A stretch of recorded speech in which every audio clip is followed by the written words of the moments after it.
Welcome back sir. आज short series के अंदर जो मैं क्वेश्चंस लेने वाला हूं वो होगा डीसी मशीन का, लेकिन ये क्वेश्चंस जरूर आपके बैक ईएमएफ के कॉन्सेप्ट को बहुत बिल्ड करेगा।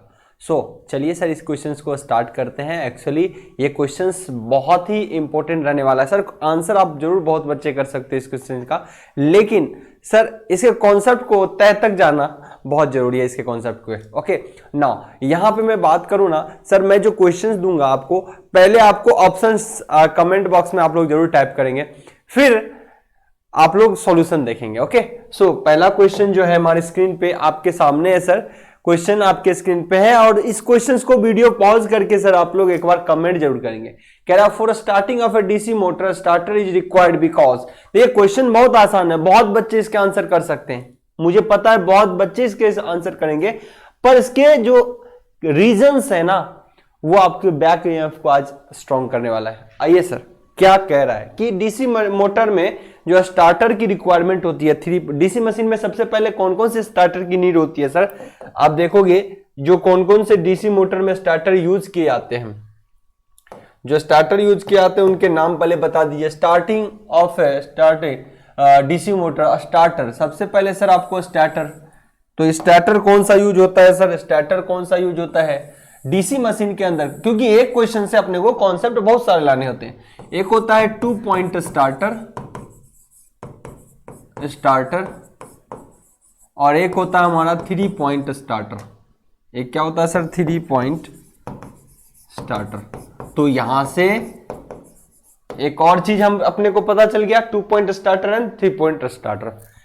तो डीसी मोटर के अंदर एक्चुअली सर करंट को लिमिट करने के लिए, जिससे आपके वाइंडिंग जो डैमेज ना हो जाए, उनसे बचने के लिए क्या करते हैं, हमेशा आप स्टार्टर का उपयोग करते हो। लेकिन सर क्यों अगर स्टार्टर का उपयोग ना करें तो करंट बहुत ज्यादा कैसे चला जाएगा? आखिर क्या होता है जो उसको रोकता है? रनिंग कंडीशन में नहीं रोक पा, रनिंग कंडीशन में नहीं जलता, स्टार्टिंग कंडीशन में जल जाता। सो इसकी बहुत बारीकी से हम इस क्वेश्चंस को उठाने वाले हैं।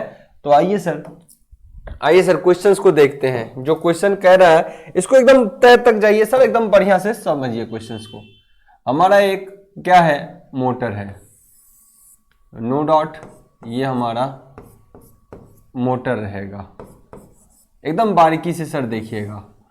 ऑब्वियसली मोटर का अपना बैक ईएमएफ आपको पता होना चाहिए। मोटर में बैक ईएमएफ ही होता है जो वाइंडिंग को जलने से बचाता है। ओके, लेकिन शुरुआती दौर में बैक ईएमएफ 0 हो जाता है। ये आपका ब्रशेस हैं। और सर इस मोटर में चाहे आपने फील्ड वाइंडिंग किया है या शंट वाइंडिंग किया, कोई बात नहीं, आपका अगर शंट मशीन है तो भी चलेगा, सीरीज होता तो भी चलता। मैंने शंट ही एग्जांपल ले लिया। शंट में कहता है इसको कनेक्ट करने से पहले इसको क्या यूज करिए सर, इसके अंदर स्टार्टर का इस्तेमाल करिए। क्या करिए सर, स्टार्टर। ओके, तब इसमें सप्लाई देना है, तब इसमें क्या करना है सर, सप्लाई देना है। अब देखिएगा सर यहां पे जब आप स्टार्टर का उपयोग करेंगे तो ये क्या काम करता है, और अब की जाके आप इसको क्या देना है, सप्लाई करता है, कि इसके बाद आपको सप्लाई देना है।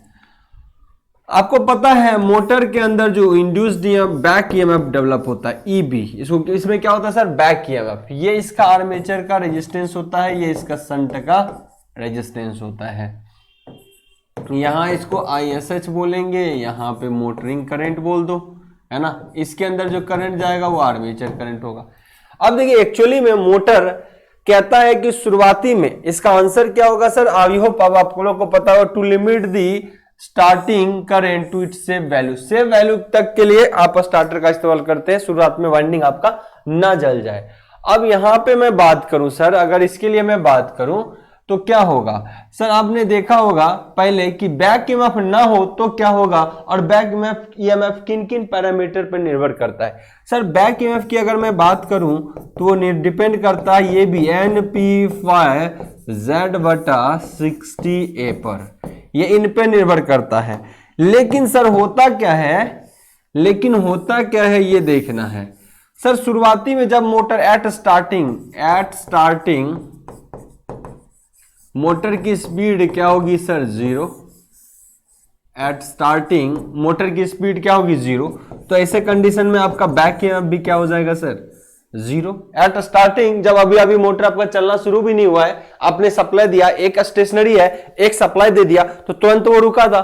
सो रुके हुए पार्ट को आपने सप्लाई दे दिया, इसका मतलब बैक ईएमएफ तो यहां पे कोई डेवलप हुआ नहीं काउंटर करने के लिए। लेकिन इसका जब इक्वेशन आप लोग लिखोगे, इसका जब इक्वेशन लिखोगे कि क्या, इसका इक्वेशन लिखोगे सप्लाई वोल्टेज के रिगार्डिंग, तो देखिए कैसे आप लिखोगे सर, सप्लाई वोल्टेज के रिगार्डिंग इक्वेशन लिखोगे तो क्या होगा, सप्लाई वोल्टेज जो होंगे बराबर क्या होगा, अगर आपने पहले स्टार्टर नहीं भी यूज किया है तो क्या होगा सर, यहां पे देखिए आपका बैक ईएमएफ प्लस आईए ड्रॉप,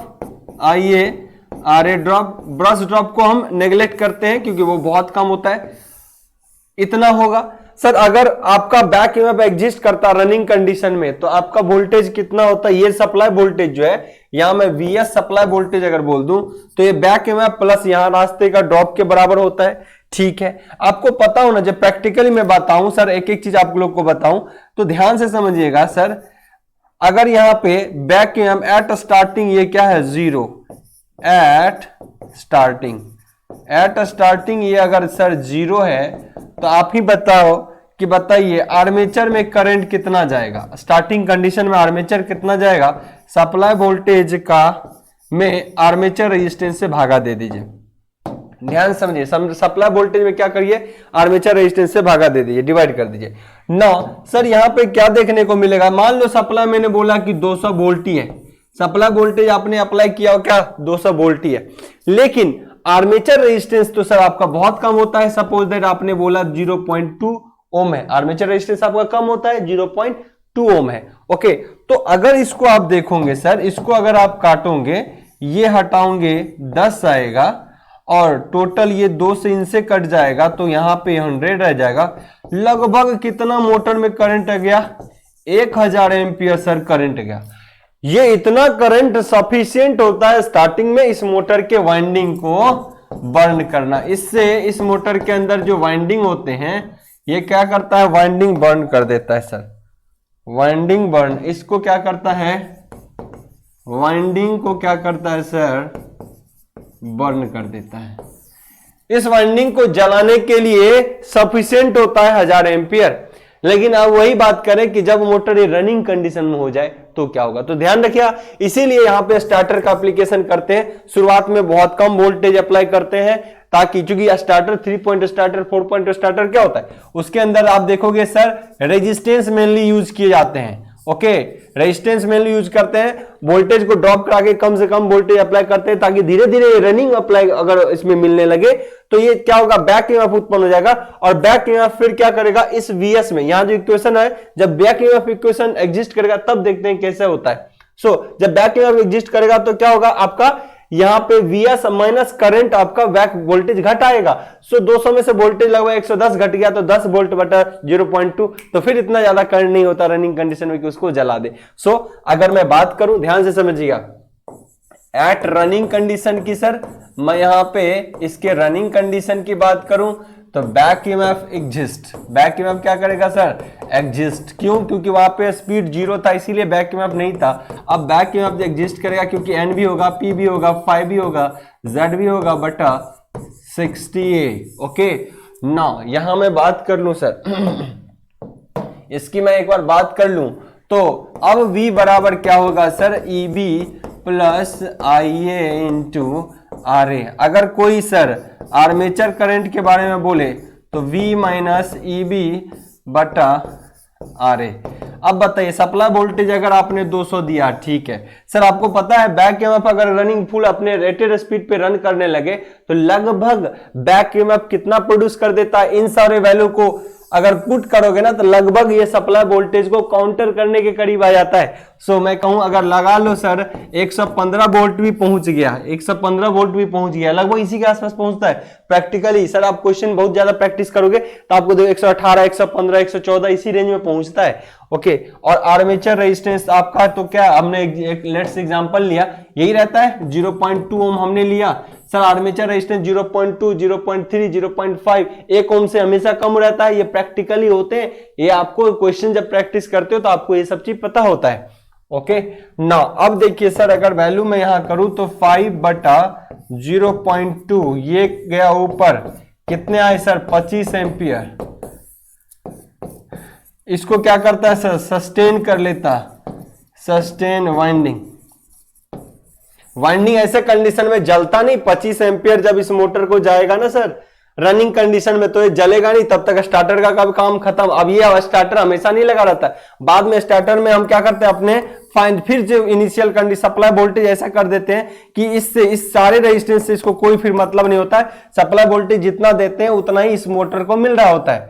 स्टार्टर का उपयोग जो होता है सर, स्टार्टर का उपयोग जो है सर स्टार्टिंग कंडीशन में ही करते हैं। क्या करते हैं? स्टार्टिंग कंडीशन में। अब बहुत बच्चे कंफ्यूज ना हो, मोटर के ऊपर होते हैं स्टार्टर। क्या होता है? स्टार्टर। ये स्टार्टर, स्टार्ट करने वाला स्टार्टर वो वाला चीज है। बहुत बच्चे इसमें भी ना कंफ्यूज हो सर। मोटर के रोटर जो होते हैं उसके ऊपर वाला वाइंडिंग जो होता है, ऊपर में जो होते हैं वो स्टार्टर होते हैं। क्या होते हैं? स्टार्टर। ये होता है स्टार्टर, है ना, स्टार्टर। ध्यान रहे कहीं कंफ्यूज ना हो बच्चे। और ये होता है स्टार्ट करने वाला स्टार्टर। क्या होता है? स्टार्टर, है ना, स्टार्ट करने वाला स्टार्टर। शुरुआती दौर में इसका रोल होता है, उसके बाद ये आपको सप्लाई करंट जितना आपको मिलना चाहिए था वैसा ही उतना ही फुल दे देता है। शुरुआती में ही क्या करता है? धीरे धीरे कम वोल्टेज अप्लाई करके, ताकि कहता है भाई वाइंडिंग ना जल जाए, तो शुरुआती में कम वोल्टेज देके इसको धीरे धीरे घुमाने की कोशिश करता है, और वोल्टेज बढ़ाता है, फिर घुमाते हैं, फिर एक और पॉइंट पे आगे बढ़ाते हैं, फिर और वोल्टेज बढ़ता है। सो इस तरीके से मोटर अपने रनिंग कंडीशन में आता है, तब तक बैक ईएमएफ बढ़ जाता है। तब तक क्या करता है सर? बैक ईएमएफ बढ़ने लगता है, क्योंकि स्पीड बढ़ने लगता है। और इसके थ्रू जब इक्वेशन पे आएंगे तो मोटर एक लिमिटेड करंट से वैल्यू पे पहुंच जाता है, और इससे आपका मोटर जलने से बच जाता है। उम्मीद करूंगा कि ये जानकारी आपको अच्छी लगी होगी, और सर इस जानकारी में आपने इस चीजों को सीखा होगा ना। हमने कई पॉइंट्स यहां से सीखे। क्या सर? पहला, स्टार्टर की जैसे ही बात हुई, डीसी मोशन मोटर में 3 पॉइंट स्टार्टर होते हैं, 4 पॉइंट स्टार्टर होते हैं। इसको भी हमने बहुत अच्छे से डिस्कस करा हुआ है क्लास के अंदर। ओके ना, किस तरीके से बैक ईएमएफ होता है। बैक ईएमएफ के बिना कोई भी मोटर हमेशा जल जाएगा सर। बैक ईएमएफ प्रोड्यूस होना बहुत जरूरी है।